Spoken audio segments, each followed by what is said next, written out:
بسم اللہ الرحمن الرحیم۔ فرعون اور اس کی خادمہ۔ حضور اکرم صلی اللہ علیہ وآلہ وسلم شب معراج میں بیت المقدس کی طرف جاتے ہوئے مصر کے قریب ایک مقام سے گزرے تو انہیں نہایت ہی اعلیٰ اور زبردست خوشبو آنے لگی۔ آپ صلی اللہ علیہ وآلہ وسلم نے حضرت جبرائیل علیہ السلام سے پوچھا کہ یہ خوشبو کیسی ہے؟ جواب ملا کہ فرعون کی بیٹی کی بانجی مشاطہ اور اس کی اولاد کی خبر سے آ رہی ہے۔ پھر حضرت جبرائیل علیہ السلام نے اس کا قصہ بیان کیا کہ مشاطہ فرعون کی بیٹی کی خادمہ تھی اور وہ خفیہ طور پر اسلام لا چکی تھی۔ ایک دن فرعون کی لڑکی کو کنگھی کرتے ہوئے اس کے ہاتھ سے اتفاقاً کنگھی گر پڑی۔ وہ اٹھانے لگی تو اس کی زبان سے بے ساختہ بسم اللہ نکل گیا۔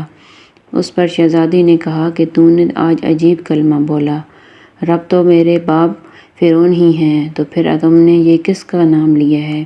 اس نے جواب دیا، فرعون رب نہیں بلکہ رب وہ اللہ ہے جو مجھے اور تجھے اور خود فرعون کو روزی دیتا ہے۔ شہزادی نے کہا، اچھا تو میرے باپ کے سوا کسی اور کو اپنا رب مانتی ہے؟ اس نے جواب دیا، ہاں ہاں، میرا، تیرا اور تیرے باپ سب کا رب اللہ تعالیٰ ہی ہے۔ شہزادی نے اپنے باپ سے کہلوایا۔ وہ سخت غضبناک ہوا اور اسی وقت اسے برسر دربار بلوا بھیجا اور کہا، کیا تو میرے سوا کسی اور کو اپنا رب مانتی ہے؟ اس نے کہا کہ میرا اور تیرا رب اللہ تعالیٰ ہی ہے جو بلندیوں اور بزرگی والا ہے۔ فرعون نے اسی وقت حکم دیا کہ تانبے کی جو گائے بنی ہوئی ہے اس کو خوب تپایا جائے اور جب بالکل آگ جیسی ہو جائے تو اس کے بچوں کو ایک ایک کر کے اس میں ڈال دیا جائے، آخر میں خود اسے بھی اس میں ڈال دیا جائے۔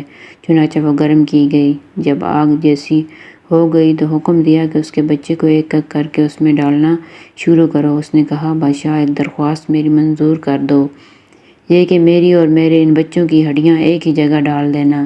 اس نے کہا، اچھا، تیرے کچھ حقوق ہمارے ذمہ ہیں اس لیے یہ منظور ہے۔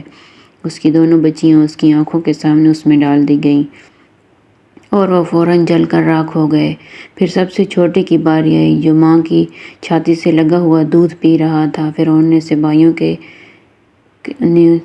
کے سپاہیوں نے اسے گھسیٹا تو اس نیک بندی کی آنکھوں تلے اندھیرا چھا گیا۔ اللہ تعالیٰ نے اس بچے کو اسی وقت زبان دے دی اور اس نے بلند آواز کہا، اماں جان افسوس نہ کر، اماں جان ذرا بھی پس و پیش نہ کرو، حق پر جان دینا ہی سب سے بڑی نیکی ہے۔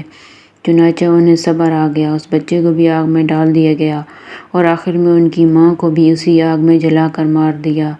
یہ خوشبو کی مہکیں اسی کے جنتی محل سے آ رہی ہیں۔ سبحان اللہ۔